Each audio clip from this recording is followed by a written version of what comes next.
അഫ്ഗാനിസ്ഥാനിൽ താലിബാന്റെ internet black out. രാജ്യത്തെ fibre optic സേവനങ്ങൾ പൂർണ്ണമായും വിച്ഛേദിക്കപ്പെട്ടു. ഇന്റർനെറ്റ് സേവനങ്ങൾ അധാർമികമാണെന്ന് ചൂണ്ടിക്കാട്ടിയാണ് താലിബാന്റെ ഈ നടപടി. രാജ്യവ്യാപകമായി മൊബൈൽ ഫോൺ സർവീസുകൾ തകരാറിലായി. കാബൂളിൽ നിന്നുള്ള വിമാന സർവീസുകളും തകരാറിലായിരിക്കുകയാണ്. ഇതോടെ ജനങ്ങൾക്ക് പുറം ലോകവുമായുള്ള ആശയവിനിമയം പൂർണ്ണമായും തടസ്സപ്പെട്ടു.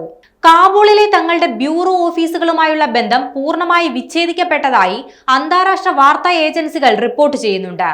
ഇനിയൊരു അറിയിപ്പ് ഉണ്ടാകുന്നതുവരെ ഇന്റർനെറ്റ് സേവനങ്ങൾ പുനഃസ്ഥാപിക്കില്ലെന്ന് താലിബാൻ പ്രതിനിധി പറഞ്ഞതായി BBC റിപ്പോർട്ടിലുണ്ട്.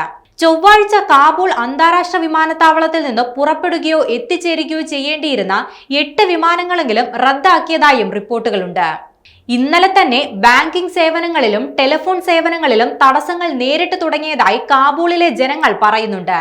പല പ്രദേശങ്ങളിലും ആഴ്ചകളായി ഇന്റർനെറ്റ് വളരെ വേഗത കുറഞ്ഞാണ് ലഭിച്ചു വന്നിരുന്നത്. മനുഷ്യാവകാശങ്ങളും ലൈംഗിക പീഡനത്തിനെതിരായ നിയമങ്ങളും പഠിപ്പിക്കുന്നത് നിയമവിരുദ്ധമാക്കിയ ഉത്തരവിന്റെ ഭാഗമായി ഈ മാസം ആദ്യം അഫ്ഗാനിസ്ഥാനിലെ സർവകലാശാലകളിൽ സിലബസിൽ നിന്നും സ്ത്രീകൾ എഴുതിയ പുസ്തകങ്ങൾ താലിബാൻ നീക്കം ചെയ്തിരുന്നു.